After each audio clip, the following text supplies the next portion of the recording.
Welcome to the Riedell Report, brought to you by College Baseball Central, bringing you 90 feet closer to the greatest show on dirt. Now, here's your host. Still mute. This is the second time I've done this, and both times we started off the episode with me muting myself. But welcome back, College Baseball Central fans. We're back. Excuse me. But we are back. Oh my God. Sorry, I'm choking over here. But in less than 14 hours, there's going to be a Division I college baseball game played in Puerto Rico. That's a very big thing. We've gone so long without college baseball that I wrote a poem. 'Twas the night before first pitch, and across every town, teams driving in from every town. Not a cleat has been laced, not a lineup to be made, yet some teams have set a TBA. Freshmen have dreamed of this day, while veterans wait for their last hooray. People talking about LeBron, Reese, Riedell, and Rock, when all I can think is about Kevin Schnall. First game is near, the road is hard, but all roads lead to Omaha. College baseball, the people's sport is back. Let's all say cheers, and we are back. Because we are so back. We are so back. Tonight is we're going to have a little long episode. We're probably about 45 minutes on Monday, but it's been 3 days. I haven't gotten to see all of you people out here. And opening day is tomorrow. There are a lot of quality mid-major matchups that we're going to be all hands on deck here at College Baseball Central.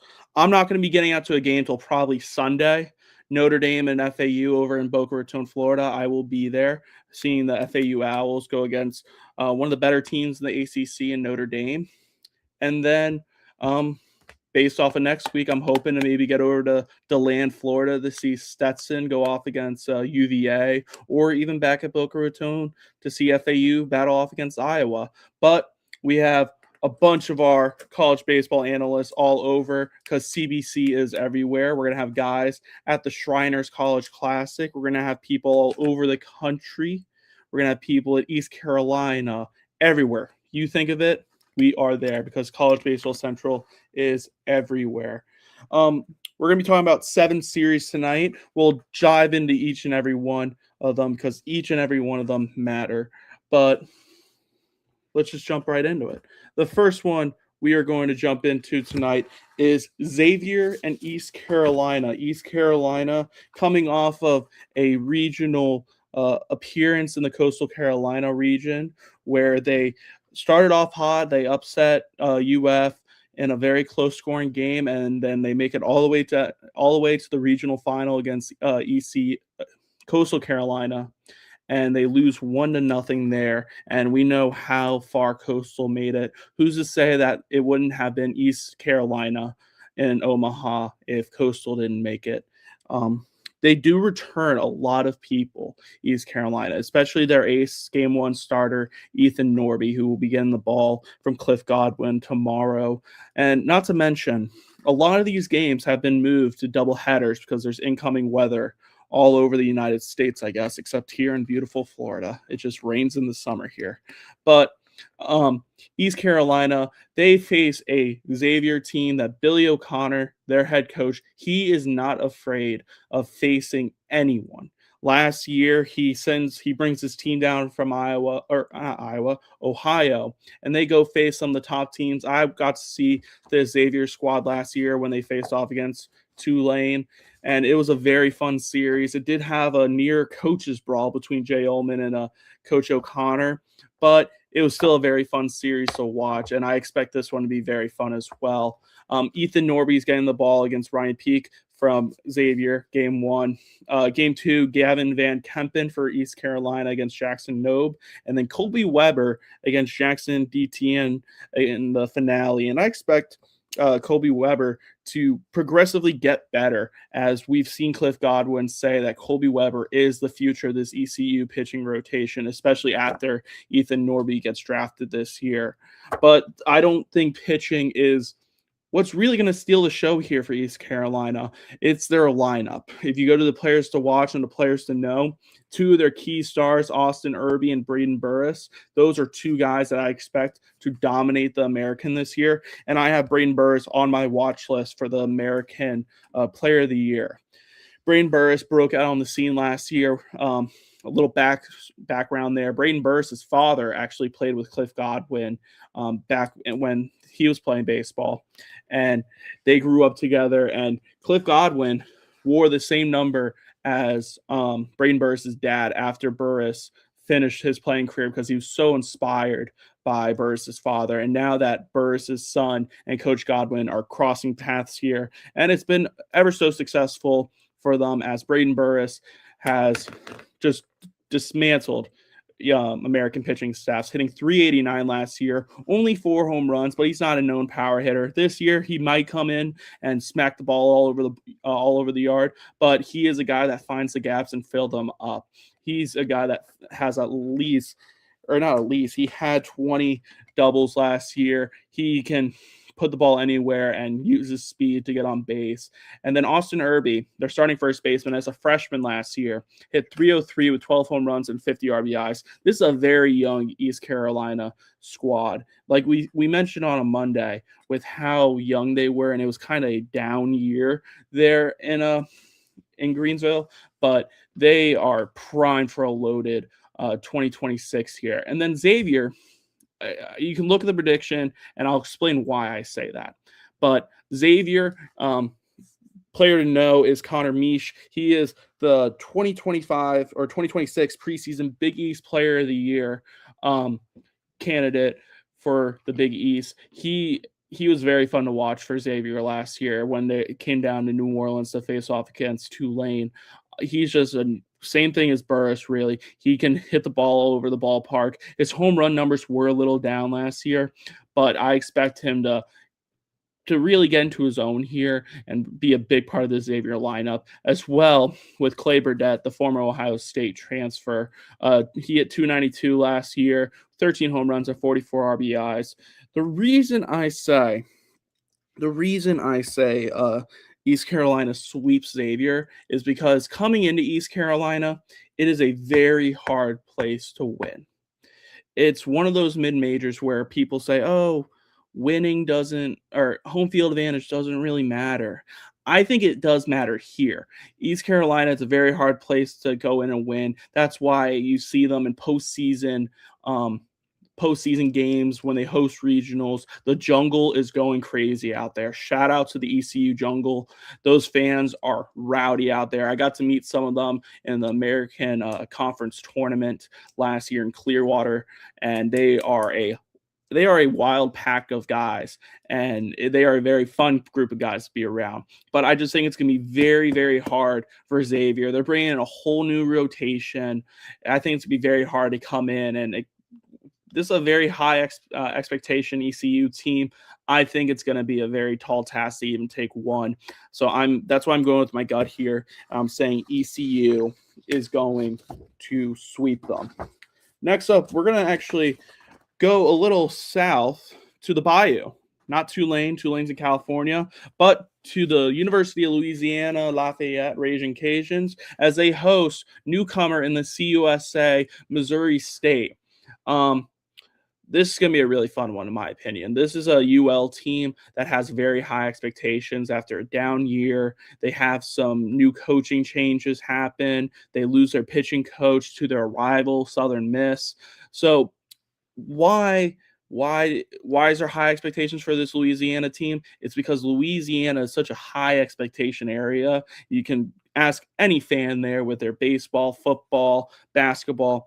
They expect high expectations there, and this UL team, I expect no different.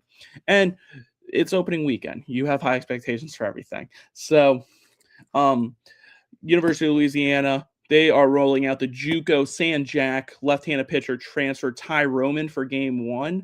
He will go against Missouri State Michaels Michael Yusachuk. And then Missouri State, it's week 1, and we're rolling out TBAs in game 2 and game 3. I don't know how I feel about that. I don't know if that should give me confidence for my Missouri State projection in the future, as Louisiana Lafayette is rolling out J.R. Tollett and Andrew Herman to round out that 3-game set. Rolling out TBAs, there's a few of these games that we're going to be talking about actually where there are TBAs, and it's week 1. If this was week 10 and we're in the middle of conference play, I'd be like, okay, TBA makes sense. Like, let's have our bullpen heavy first 2 days.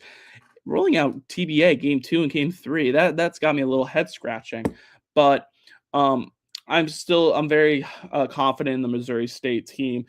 They struggled with their pitching last year, but I expect their offense to pick up the slack. Caden Bogenpole is my player to know. Obviously, we talked about him on Monday, as I have him as one of my best mid-major players in the country. He's a top 20 MLB draft pick this year, and I believe that he will be in the Golden Spikes conversation when these finalists are rolling in.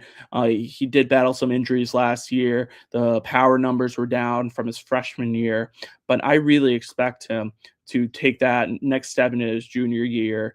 He's one of those guys that you only hear about him once in a while because he is in that mid-major level. He had some offers to go play elsewhere this season. He had Power 4 offers, yet he stayed in base, stayed in Missouri State, believed in what Coach Hawkins has playing there for them.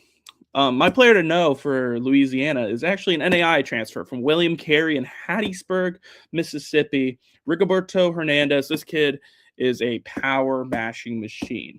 I follow some Louisiana reporters that go to these Raging Cajun practices, and it feels like every day I see a new Rigoberto Hernandez home run mentioned on the timeline.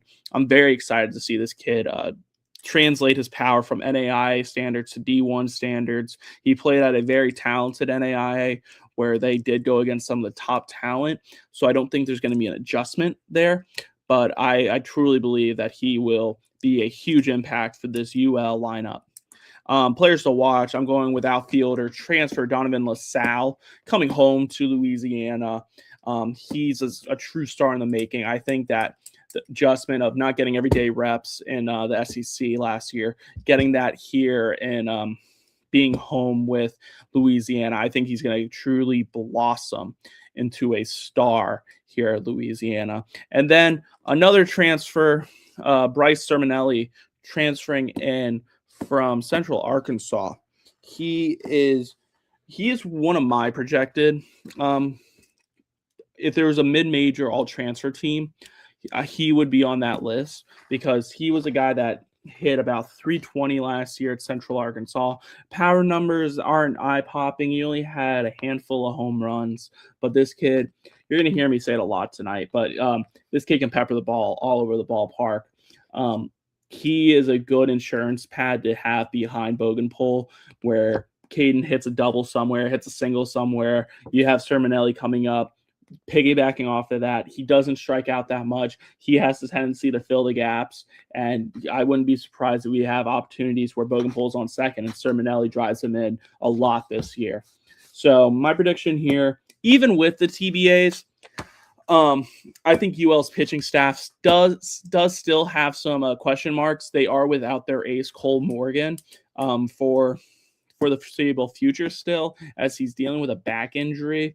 That's an interesting one to keep an eye out on. So I'm wondering what's going to truly happen there with this pitching staff. But Ty Roman, the numbers speak for themselves. He was a star at San Jac, one of the top JUCOs in the country. I truly think that he'll get the ball rolling with the fans going crazy at the Teague this week. And it is Mardi Gras weekend in New Orleans. You got Fat Tuesday rolling up. I truly think the Teague will be the place to be this week in Louisiana, in Lafayette. Beautiful Lafayette. Hopefully the weather is good there. I didn't see that this game was moved to a doubleheader tomorrow or Saturday, but hopefully they get all 3 games in. Maybe that's why there's still TBAs, but they do return all Missouri State does return all 3 starters. They had a very young pitching staff last year. Keeping this going into the CUSA, I think Missouri State's going to be good in the CUSA, but pitching is still my biggest question mark for them. So I believe Louisiana Ragin' Cajuns will take 2 out of 3 in Lafayette this weekend on Mardi Gras weekend. Next up, we're going to the conference of the team I'm wearing, the American, where the San Diego Toreos are facing off against Charlotte 49ers. This is a very under the radar matchup, because if you look at the 2 head coaches they have on this matchup, these are 2 head coaches that we will be hearing about in June interviewing for other jobs, because they have done such a phenomenal job at their respective schools. Brock Ungrich, whose name got popped up a few jobs last year on the West Coast, especially for his alma mater in San Diego State. Brock Ungrich, the head coach at USD. And then Robert Woodward, the head coach at Charlotte. He is a pitching wizard. The stuff he has been able to do there with Blake Gillespie last year and others in the past. He has the very fortunate luck of having his Friday night starter, Andrew Gribbs, back this year, and bringing in Central Connecticut Friday night guy Drew Munn as his 1 and 2. And then USD is countering with Diego Gutierrez, the California Sun, CSUN transfer, and Drake Freeze, who did not pitch last year for the Toreos. The big news in this matchup is this is 1 week since San Diego parted ways with starting shortstop Isaiah Lane, who was dismissed from the program for disciplinary actions. He is over at Hope International and NAIA in California. Something to note there, one of the top assistants for USD is a Hope International, has some buddies over at Hope International. So Isaiah will end up on his feet, but this is still a notable loss, as Isaiah hit 311 for USD last year and was one of the top players in the WCC and would have been fighting for that WCC Player of the Year, in my opinion. Some guys to know is my American Conference preseason player of the year, Dawson Bryce, starting over at third base for the 49ers. He's a true star in the making over at Charlotte. This kid, he's not a very big power hitter. If you looked at him, you wouldn't think that he's about to hit 10, 15 home runs, 15, 20 home runs. I think he has that power. He has very good gap-to-gap power. He's a very good fielder, very good, very high baseball IQ is the word that's been described to me about Dawson Bryce, and I'm very excited to see this kid take the field for Charlotte this week. And then CJ Moran for San Diego. I'm very excited to see him as well get on the field. So for my players to watch, I think this is probably going to be the direction San Diego goes for Game 3. This game, or this series, did get moved into a doubleheader on Friday and the single game on Saturday due to the incoming weather. Jagger Edwards, Columbia transfer. I have him very high in my preseason awards on. Are you asking what? On the Diamond Report. Opening day's tomorrow. If you haven't gotten your copy of the Diamond Report, you can still go download your copy of the Diamond Report for $20 at thediamondreport.com.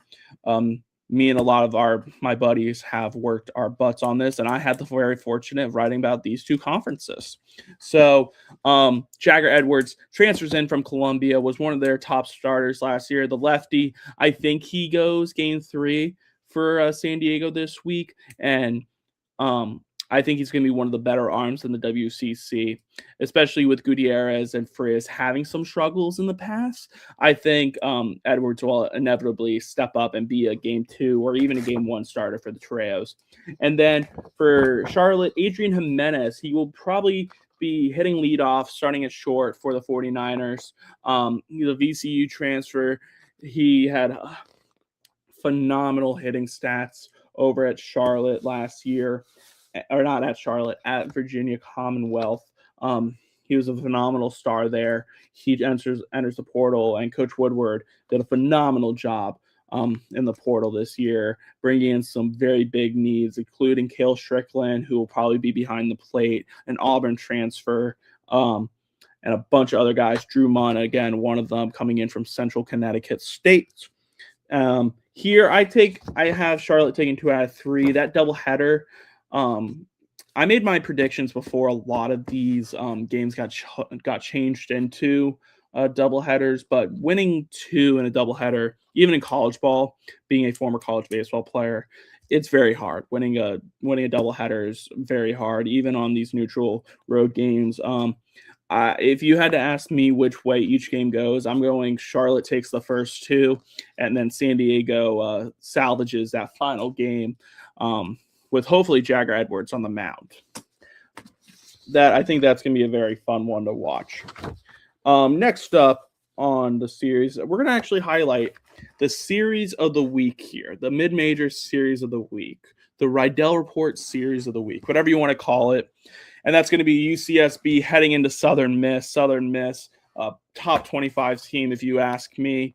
Some of these other programs or some of these other publishments do not agree with me, but I believe Southern Miss is a top 25 candidate. And same with UCSB. UCSB is headlined by projected top 5 pick Jackson Flora. This will be back-to-back years that UCSB would have a top 5 pick. Last year with Tyler Bremner, this year with Jackson Flora. This is a very talented UCSB rotation. They bring back everyone from last year, pitching staff-wise, besides Bremner, but offensively, they still have some changes to make. Right here, I have Southern Miss taking 2 out of 3 with UCSB taking Friday, and if I can watch this, I have a baseball game to coach tomorrow, but if I can find a way to watch this game, I am going to watch this game. I don't care if it's at 11 p.m. right before Hawaii baseball kicks off or at 8 a.m. Saturday morning. I'm going to find a way to watch Jackson Flora versus Colby Allen. These are 2 of the top pitchers in college baseball, not at the mid-major level, just on all of college baseball. This is going to be a very fun series to watch, especially with we get to see how college baseball is coached in the different landscapes. Being coached in the South, being compared to out West, they play 2 styles of baseball. Out West, they play a lot of small ball, a lot of stealing bases, a lot of trying to make the other team make mistakes. While in the South, they just mash the ball and they'll just out pitch you. So guys like Joey Urban, Jupiter, Florida resident, and former Butler Bulldog, and his second year at Southern Miss last year, he hit .333 with 9 home runs, and I think he's just going to get better as this year goes. I think Jackson Flora against this whole Southern Miss lineup is going to be a sight to watch, especially with all the scouts that are going to be there. You're going to see 30 radar guns go up the minute he steps on that rubber, especially going against a very veteran-like lineup in Southern Miss. Coach Ostrander and his team, they're looking for revenge last year. This was a team that they felt disrespected with the teams coming into their regional, getting Alabama, Miami in that regional. Felt like a very tough pull for them. There's that whole question mark on if they should have hosted in the first place. Personally, I thought they deserved the right to host. But after that, having 2 of the tougher teams, Alabama, who was in that conversation to host, and Miami, a very hot and cold ACC team. And then they got Griffin Hughes. They got Daniel Siskar or AJ Siskar. They got a very hot Miami pitching staff, rolls right through them. It's just very tough for Southern Miss. So they're coming in this year with a chip on their shoulder. And what do they get? They get one of the top teams at the mid-major level in UCSB, and they'll get a top 5 MLB prospect in Jackson Flora on Friday night. But that's what builds character here in the mid-major level. Facing that top talent early, as I believe these 7 matchups are going to prime these teams and have them ready for the back half of this year, where they won't view a midweek as, okay, this is an easy one. We can take the pressure off. No, it's every game matters at the mid-major level because of RPI rankings. Because if you do lose that midweek to RPI 308, you're kind of in that doomed area. Quadrant 4 losses, quadrant 3 losses. That's what really messes with some of these teams. And UCSB being a team that misses this tournament, they're also coming in hungry. Nate Vargas last year hit 306, 10 home runs, 50 RBIs. I think this UCSB lineup has a lot of pop with it, but with Southern Miss bringing in former pitching coach at UL, Gunnar Legger, I think this Southern Miss pitching staff has taken it to another level where I think Southern Miss has the potential to overtake Coastal for the 1 seed in the Sun Belt this year. I think Southern Miss can win the Sun Belt outright this year. It's very unfortunate we do not get a Coastal Carolina and Southern Miss matchup this year, but I think this Southern Miss pitching staff is going to take it to the next level. My players to watch: Cole Triba, 6 saves, 348. He's an NCBWA Stopper of the Year candidate. I think he has the potential to come in and just take over any game, whether it's close or whether it's out of range. I think the minute UCSB has a lead late in the game, if Flora hits his pitch count early, we're going to see Triba be the first guy out of the pen to piggyback off of Flora and hopefully secure that win. And my player to watch for Southern Miss is fellow Sunbelt transfer from South Alabama, Kyle Morrison.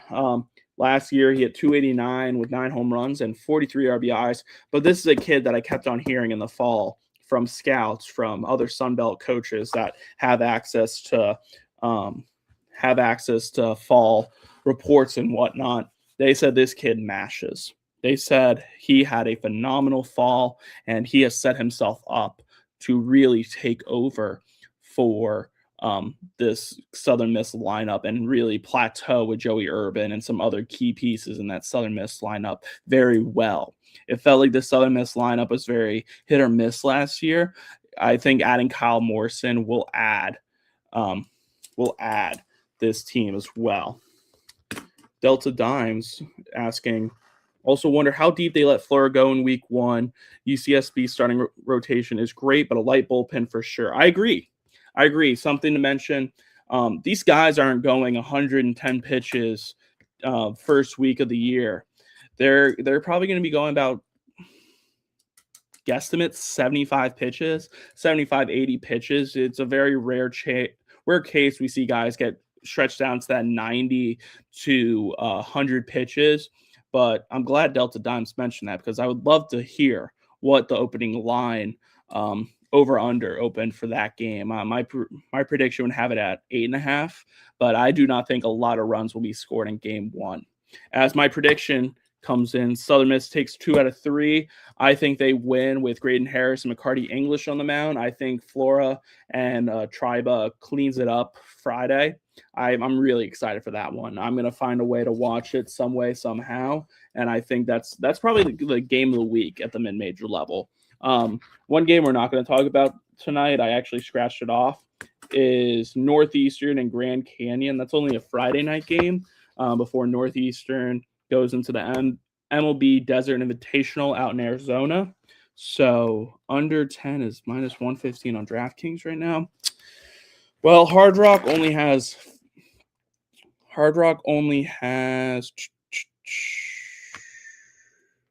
how many do they have up? I went from being on the best sports book to Hard Rock. It's a really sad way. Hard Rock only has they have 0 games up now. That is great. They went from having 4 games on this morning to 1 game to now 0. So great job, Hard Rock, on getting ready for the college baseball schedule. Next up, we're going to head back over to Louisiana to talk about the MAC champions versus the Southland regular season champions. Where are those on my notes? Kent State and Southeastern Louisiana. This is probably the second best matchup of the weekend, as do I think Mercer can upset Troy this weekend? If you were here on Monday, you know Mercer is one of my sleeper teams for this year. Mercer and Troy just missed my cut, as I wasn't trying to have an hour 45 show because we have the College Baseball Insiders coming up live in an hour.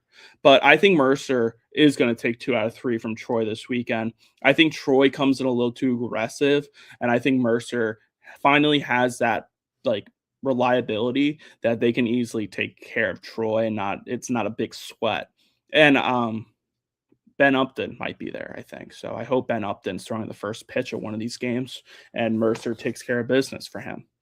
But we're on to Kent State and Southeastern Louisiana, as I've been raving about Southeastern Louisiana's pitching staff. This is a team that I can't wait to see again, as their pitching rotation goes Brady St. Pierre, Lakin Polk, Blake Lobel. These are 3 absolute finesse pitchers where their velo in Louisiana, you see guys like Kason Evans, who sits 94, 96, topping 98. William Schmidt, he's hit 96, 98. He's hit 100 a few times. Cooper Moore, he's getting the Saturday game for LSU. He's throwing pretty hard. Brady St. Pierre, Lakin Polk, and Blake Lobel, they sit in that low 90s. They'll hit a mid 90 here and there, but they have multiple pitches they can throw for strikes. They have pitchability. That's what college coaches look for nowadays, especially Coach Bobby Barbier over in Hammond, America. This Southeastern pitching rotation is phenomenal. I picked Lakin Polk to be the Southland pitcher of the year in the Diamond Report. Last year, he had a 2.72 ERA in 46 innings with 49 strikeouts. Southeastern's ballpark, Pat Kenley Field, it's a beautiful ballpark, but it does play very big. You don't see a lot of balls go out there, especially with the pitchability they have. I have Southeastern sweeping here, mostly because of Southeastern's pitching staff. The Kent State pitching rotation coming back here. Karen Coffey, 4-0, 6.15 ERA. Ben Rabiton, 6.39 ERA. And then Eason Tumis, who is my player to watch here. He's a Texas transfer. He redshirted last year, so he did not pitch, but he had a 5.08 ERA with 27 Ks in 2024 for the Texas Longhorns. I think that Southeastern takes care of business here, but I wouldn't be surprised if Kent State scraps out a win or two here and really shocks me here. Kent State would easily become one of those teams to watch at the mid-major level if they do take 2 out of 3 here. With some of the guys to watch and to know, Brody Williams hitting 341 / 987 OPS last year. He's a true star making up north. And then Louisiana transfer, Brooks Wright. This is a kid that actually played with William Schmidt at Catholic. He was a cur dog over there. He had 215, 262, 273 with 11 stolen bags for UL last year. He had a little freshman welcome last year. Gets transfers across state, gets a new start over at Southeastern. I think he'll fit in perfectly over there. Some other guys to know for Southeastern, Giovanni Liccardi, he's back after last year. He hit 293 with 29 RBIs and a 393 on-base percentage. And they get LSU transfer Blaze Priester, who I expect to start behind the plate or even in that DH role. He's got a lot of power, but obviously with Luis Hernandez behind the plate last year and Kate Arambidi taking over the catching duties this year for LSU, he transfers. He gets a fresh new start at Southeastern, and I expect him to step up and really lead that pitching staff from behind the plate and keep Southeastern in that top 10 statistically best pitching rotation at the NCAA level. My prediction here, as I mentioned, I think Southeastern sweeps Kent State.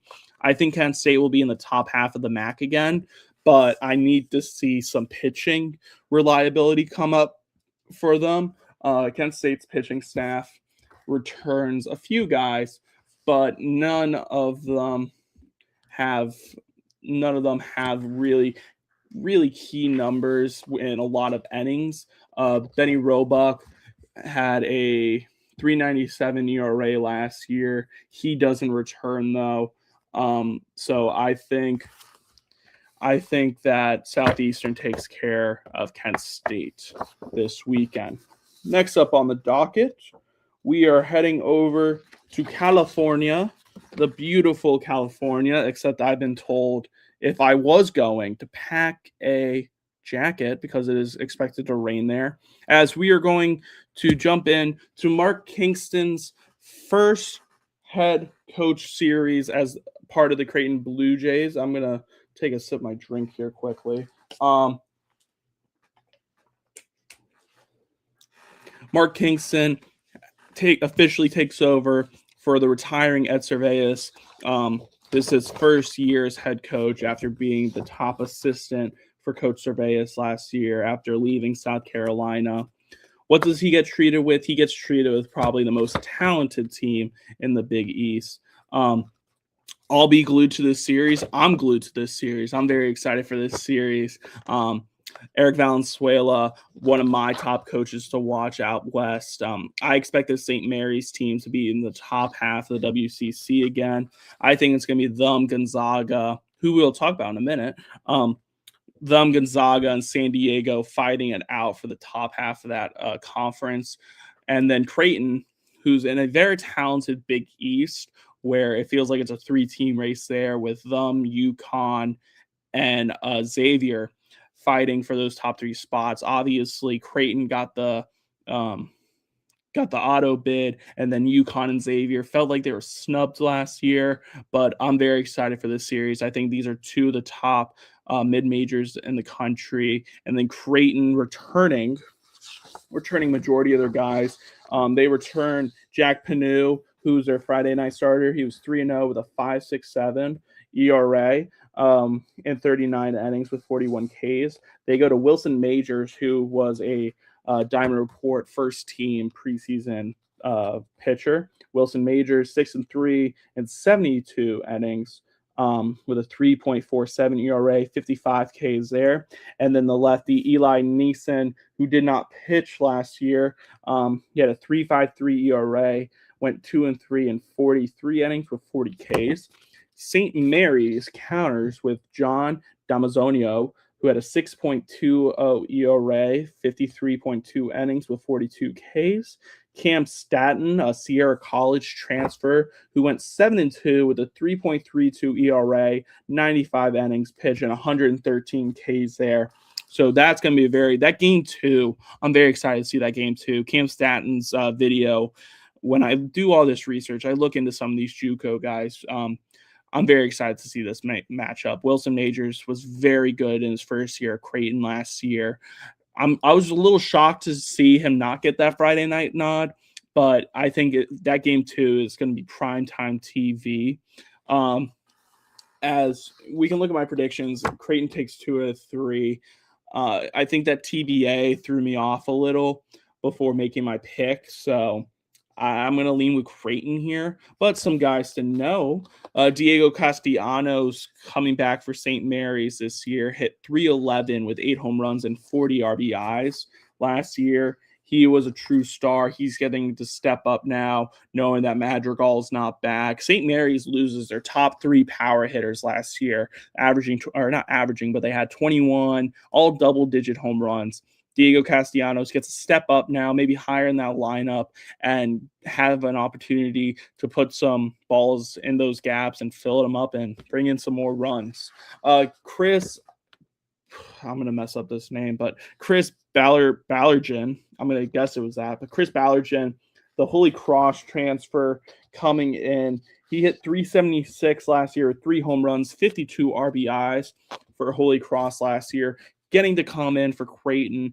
He'll be starting over at first base for the Blue Jays. I expect him to have a very big role in this lineup. This is a Creighton team that they're plugging in players from other mid-majors, but they hit the ground running in a retool, not a rebuild kind of way.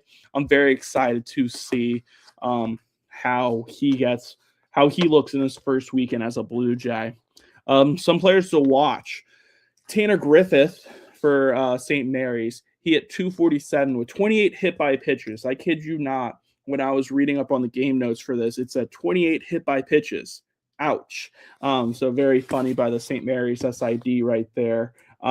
Hit 247 with 28 hit by pitches, 2 home runs, and 25 RBIs. He's going to have a much bigger part from what I've been told in this lineup. He's got a very nice swing, very good opportunities coming for him in this St. Mary's lineup.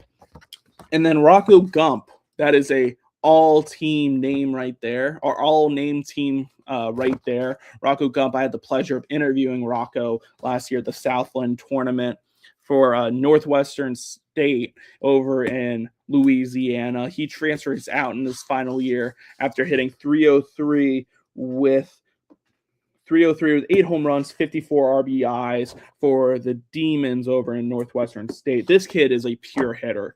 I want you to go look up a photo of Rocco Gump and not tell me that he doesn't look like a baller. He just looks like a guy that comes in and will slap around any kind of pitching you throw at him. He was very fun to watch in the Southland tournament in Hammond, America last year, and I fully expect him to just go swinging head on into this year with Creighton, and I think he will be not a sleeper. I think he will be one of the top players in the Big East when it's all said and done this year. As I mentioned, Creighton, I predict that Creighton takes 2 out of 3 here. I think Creighton's pitching, if St. Mary's takes game 1, I feel a little bit more confident in St. Mary's winning game 3, because I do think they take game 2 with Cam Staton on the mound. I think that kid's coming in, guns a-blazing. He's got something to prove coming from Sierra College. I'm very excited to watch this series. And it wouldn't be college baseball if we ended this with a little baseball on the island. Hawaii baseball is back, folks. 11:35 first pitch out here on the East Coast, or not even 11:35, might be 1:35 here. I don't know. It's going to be a late night. I'll be watching this game. I don't care. Gonzaga is heading over to the island to face off with the Hawaii Rainbow Warriors, playing a 4-game set there. Here we are with the TBAs again. Hawaii is throwing their ace, who is named to the NCBWA Stopper of the Year Award watch list in Isaiah Magdaleno, who had a 4-1 record with a 2.70 ERA last year. He faces off with Finbar O'Brien, who I think is going to be one of the better pitchers in the WCC, and even at the mid-major level. Last year, he was 6-1 with a 5.78 ERA for the Bulldogs. I think this is going to be a very fun matchup. I think every matchup on the island is a very fun one, especially with this game rounding out the first night of college baseball being back. Hakili Robello, who redshirted last year, he gets the nod for game 2, going off against Eric Hoffberg, who went 2-4 with a 4 ERA. And then Karsten Swoom will wait to see who he faces, as he went 0-0 with a 6.27 ERA for the Bulldogs last year. Some guys to know for this. This Hawaii team brings back a lot of their pitching, but this is a team that does bring in about 27 new players on their new 33-man roster. So it's a lot of turnover out on the island, but something that pitching coach Keith Zaninga, he has built one of the best pitching staffs in the country these last few years. They've always been top in the ERA rankings, top in strikeouts per 9s. They get stuff done out on the island. They're a very exciting team. Everyone's rooting for Hawaii to host a regional. Do I think that happens this year? Maybe not. But I do expect Hawaii to be fighting for maybe an at-large bid if they do not get that auto bid in their conference. I'm very excited to see Hawaii baseball back. But Ben Ziegler-Namoa, he comes back. He is one of the few returners for Hawaii, left-handed hitting outfielder who hit 337 with 7 home runs, 54 RBIs. I mentioned it earlier, that West Coast style of baseball they play at this at the college baseball level. It's a lot of small ball. They do a lot of the little things right. they put a lot of pressure on the team. There's going to be a lot of small ball, not a lot of runs scored this weekend, in my opinion. I think it's going to be a lot of small ball, a lot of putting pressure on each other, forcing the other team to make a mistake here and there. But Ben Ziegler-Namoa, I think he's a very good pure hitter, good lefty hitter that can just spray the ball to all parts of the park and then get into one here and there. Mikey Bell, the WCC Player of the Year last year, and my pick to go back-to-back for the West Coast Conference Player of the Year. He comes in hitting .360 with 11 home runs and 45 RBIs for the Gonzaga Bulldogs. This kid is a stud at shortstop for the Bulldogs. I think he is really good. He's with Isaiah Lane not in the West Coast Conference anymore. I think he is the best shortstop in the West Coast Conference. Now, if I needed to make an argument on that, this Gonzaga team comes back with a lot of veterans. Mikey Bell staying helps that. We don't see a lot of mid-major kids get retained anymore, but seeing kids like Mikey Bell and Ben Ziegler-Namoa come back is a very good sign for things to come. My players to watch, I think Liam O'Brien will get one of these 2 starts for Hawaii. He was 4-3 in 52 innings with 59 Ks last year for Hawaii with a 2.60 ERA. I expect him to have a very big part of this rotation, and there's been no news on, I don't think he's injured. I hope not, he's not injured. But the fact that he's not a named starter makes me think that he might piggyback off of Isaiah Magdaleno in game 1 or off of Robello in game 2.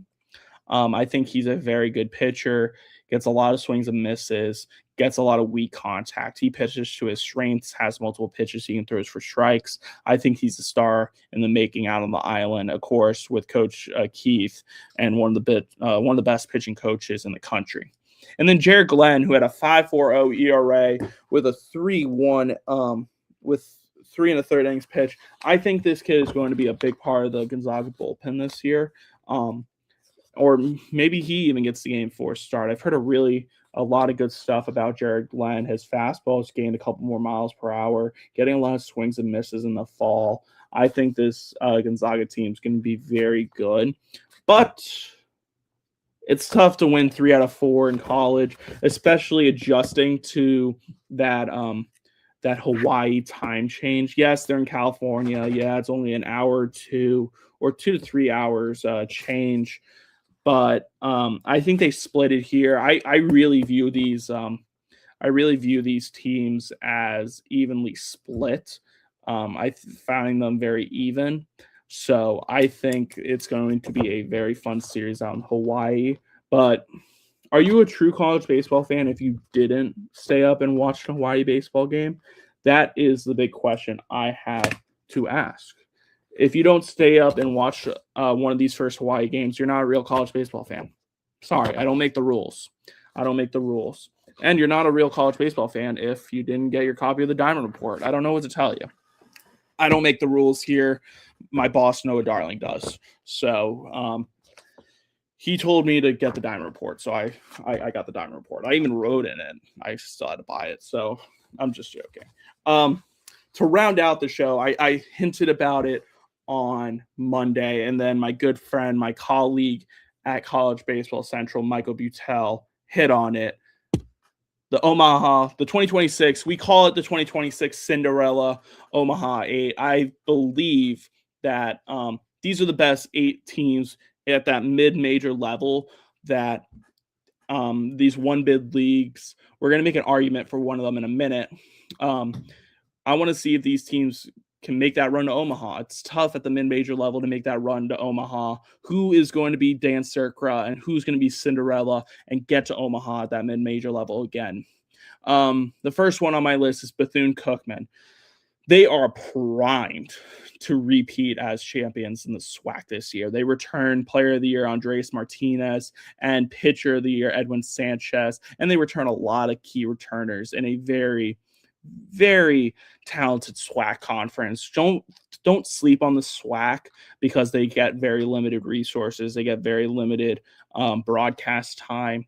They have a lot of talent there in the SWAC. I think Bethune-Cookman is going to be so good this year. I think they might even make an appearance at a super regional. I think they can make it to Omaha. If they get placed in the right situation at the right time, I think this Bethune-Cookman team can make it to Omaha and maybe even shock some people. Fairfield in the MAC, not the MAC, the MAAC. They might be getting a new name soon from what I've been reading. But Fairfield, the Fairfield Stags, this is a very talented team as well. They return their ace in Ben Alexson. They return their best hitter in Matthew Buchera, who I chose to win Player of the Year in the MAC. This is a very talented Fairfield team and a very weak MAC where there's some teams still adjusting to some new coaching changes, to that Northeast region of playing. I think Fairfield will run away with the MAC and they will get placed in a very good regional where they can upset a team or two and then find themselves into a super regional. We're going to skip over Lamar. I'm going to make a very convincing argument for Lamar in a minute. Little Rock with Coach Curry over there. This is a team that is returning a lot of their stars. They gave LSU a run for their money. I went to sleep last summer at 10 p.m. to Little Rock winning 5-3, 5-4, with Little Rock winning. And then Jared Jones cleared the bases and had his star moment for LSU. If LSU doesn't win that regional, does Little Rock go to West Virginia and upset West Virginia last year? Does Coach Saban's allow that maybe? I know my boss would disagree with me, but I think Little Rock could have. I think Little Rock really got into that Cinderella. I think we could have saw 2 mid-majors last year in Omaha if Little Rock and Murray State, if Little Rock got past LSU last year, but they didn't. So it's a big what if.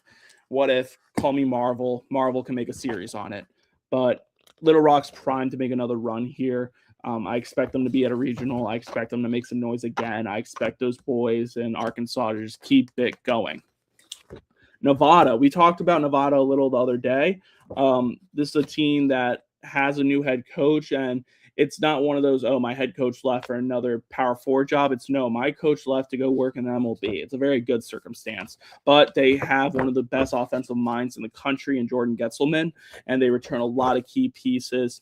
I think Nevada is one of those teams that we don't hear about as much, but if the ball bounces their way, and they can make a very deep run here, and I think they can make a run in Omaha too.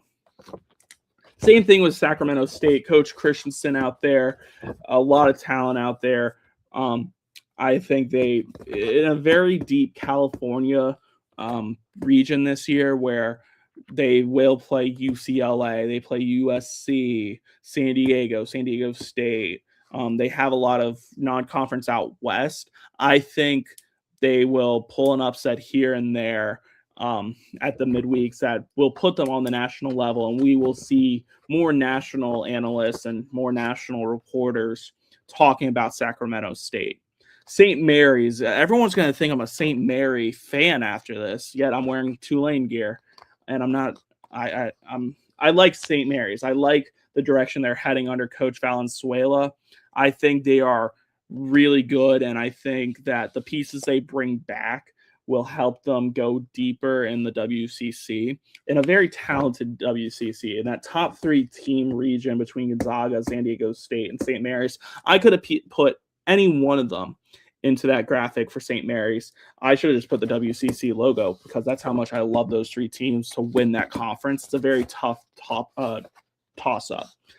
The Stetson Hatters. Mentioned Stetson the other night. I said they didn't win a game fair and square. They didn't. The rain helped them. The Florida rain helped them. It's raining everywhere in the country, not Florida right now because it rains in the summer. It affects conference tournaments. It affected the A-Sun conference tournament. You know what Stetson does do, though? They do bring back a lot of key returners. They bring back a lot of key pitching. Stetson is known for their pitching. They had this little pitching prospect a little while ago. His name was Jacob deGrom. I don't know if you've heard of him. He used to play shortstop, but one of the best pitchers in baseball has gone to Stetson, and Stetson has been known for developing key arms. Look at Logan Gilbert a few years ago. They develop a lot of talented arms that we see develop into MLB stars. I think Stetson wins the ASUN outright this year. I think their pitching can make a lot of noise in some regionals, and I think pitching takes you far. I think in football, a good defense wins championships. We just saw it with the Seahawks. Their defense suffocated Drake May the other night. But pitching at the college level, especially at the mid-major college level, I think that will take you far, because if you have a lot of good pitching, it could shut down any good lineup on any given day. Look at what Murray State did. They had a big inning here and there, and then they shut it down. And then their offense got it rolling. UTSA, their lineup was very good, but Braylon Owens, Robert Orlowski, those guys came in, put up a bunch of zeros on the board. It's very hard to shut out a team in college baseball. It's very hard to shut out a team in baseball in general. But Stetson has the ability to do that and to stop the bleeding at any given moment. The final team on my list,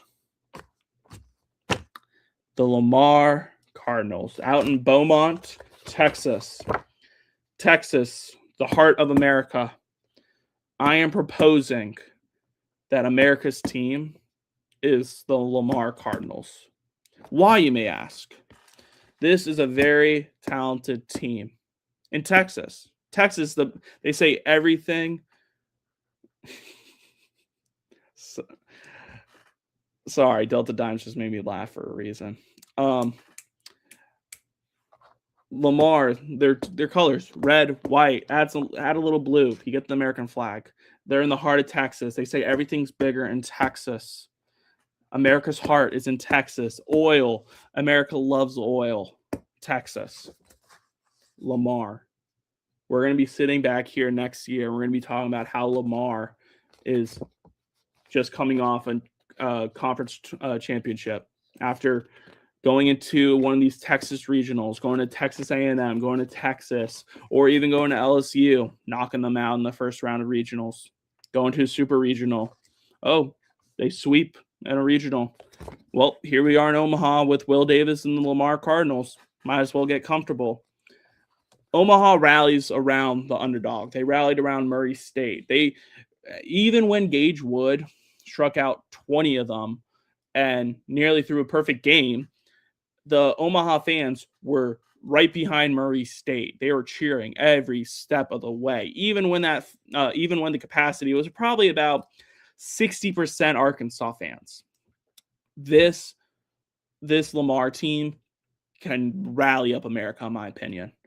I believe that Lamar is America's team this year if certain stuff goes their way. Will Davis isn't afraid of a challenge. He goes and schedules tough teams. They got Oregon State in April. They get Texas in a midweek. They get Texas A&M. They go and face the tough teams. They don't play cupcakes. They have teams come to them that Will Davis believes is going to give them a challenge and is going to give them a run for their money. You play the best to be the best, and especially at the mid-major level where you have to go to these bigger programs because they pay you and they help fund your program. I think Lamar has the ability to be America's team this year, and I'm starting that narrative today. That the Lamar Cardinals will be in Omaha in June. They will be America's team. The city of Omaha will be going crazy for the Lamar Cardinals. I should have worn my Lamar jersey tonight, but no. Reagan didn't choose Lamar tonight. She chose Tulane. And Reagan's right here with me now. Reagan, come here. You want to come up? Reagan. We're going to put the camera down. Reagan, are you fully on board with the Lamar Cardinals being America's team this year? She's kissing me. She's all on board with it, folks. She is all on board with it, and you should be on board with it too. And that is it, folks. That is the end of episode 2 of the Riedell Report. But here we are It is 8:34. You have 26 minutes. Go to the bathroom. Go get dinner. Come back. Matt Grisham and his crew. They're going to be back with the College Baseball Insider Show. But in 12 hours, we're here. 12 hours. This is the final 12 hours. Or no, it's 13 hours. Or 12 and a half hours because the game got moved to 9 a.m. In 12 and a half hours, the first pitch of the season will be thrown in Puerto Rico, not on U.S. soil, but in Puerto Rico between Houston and Purdue. Enjoy it, folks. Enjoy every minute of it. My name is Andrew Riedell. Thank you for tuning in. I can't wait to be back with y'all on Monday night, right here, 8 p.m. Eastern. We're going to break down all these series. We're going to be talking player of the week, pitcher of the week, team of the week, my favorite moments. We are back. College baseball, the people's sport, according to Noah Darling. I couldn't agree with him more. I'm ready. I hope you are too. Good night.